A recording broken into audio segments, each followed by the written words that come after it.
Tujuan kita belajar di sekolah adalah untuk menggapai cita-cita mendapatkan karir pekerjaan di masa depan. Kenapa harus memiliki karir?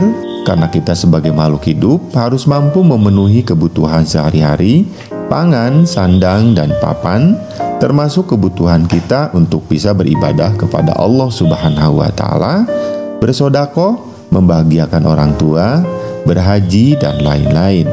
Mau bagaimana kita bisa melakukan itu semua jika kita tidak bekerja?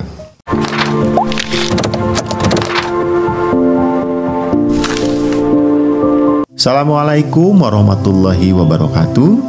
Jumpa lagi dengan saya Herdiana di Ruang BK.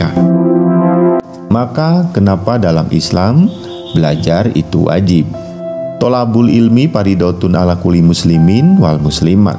Mencari ilmu itu wajib bagi kaum muslimin laki-laki maupun perempuan.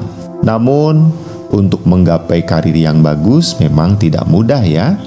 Banyak hal yang harus kita lakukan. Di antaranya menjadi siswa yang pandai dan memiliki keterampilan.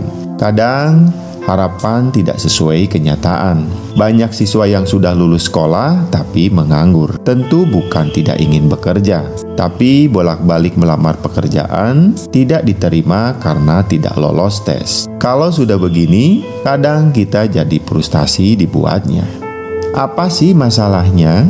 Kenapa sudah sekolah tapi tidak jaminan dapat pekerjaan di masa depan?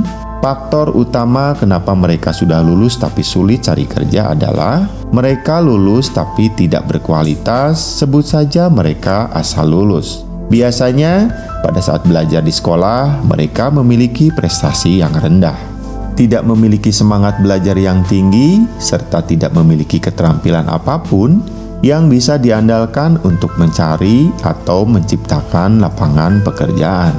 Ada banyak faktor siswa sulit belajar, bukan tidak ingin pintar atau tidak ingin sukses. Kadang belajarnya sih sudah rajin, tapi prestasinya masih tetap saja kurang memuaskan.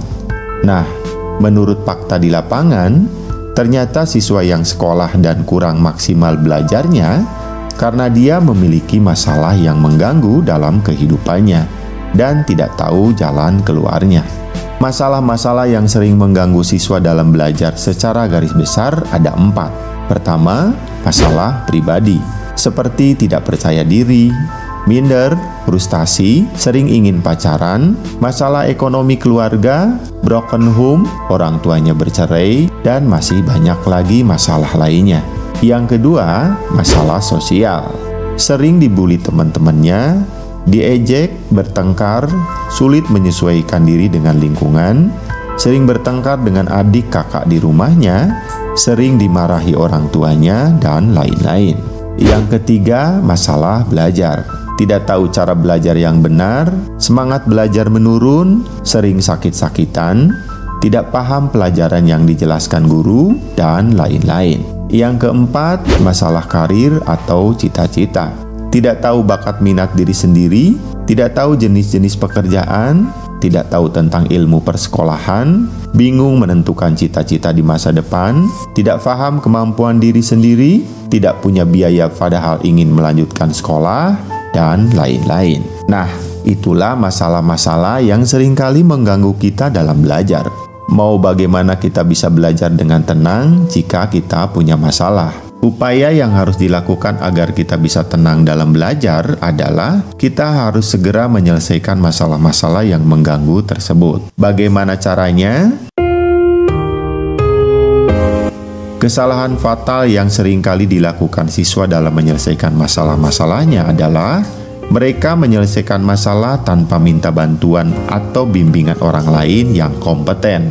Kalaupun minta bantuan, sebatas curhat sama teman-temannya sendiri yang secara kemampuan sama-sama belum mampu menyelesaikan masalah yang terjadi dalam kehidupannya. Maklum, masih sama-sama belajar dan masih remaja. Inilah kesalahan yang membuat masalah seringkali makin membesar, seperti terjadi tawuran, bolos sekolah, drop out dari sekolah, melawan orang tua, guru, melanggar susila, frustasi, stres, depresi, dan lain-lain. Bagaimana seharusnya? Jika ada masalah yang mengganggu kehidupan kita, kemana kita meminta bantuan? Sebagai siswa di sekolah, sudah disediakan tempat khusus.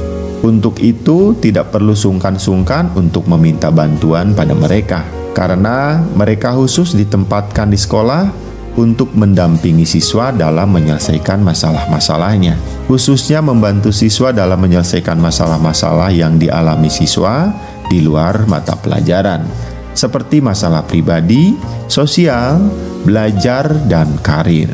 Misalnya, siswa sedang punya masalah dengan orang tuanya di rumah, saat belajar di sekolah tentu masih terbawa kan, dan perlu penanganan khusus untuk menyelesaikannya. Tidak mungkin kan minta bantuan guru yang sedang mengajar mata pelajaran, habis waktunya dengerin curhat kita dong, sementara teman lain terganggu belajarnya.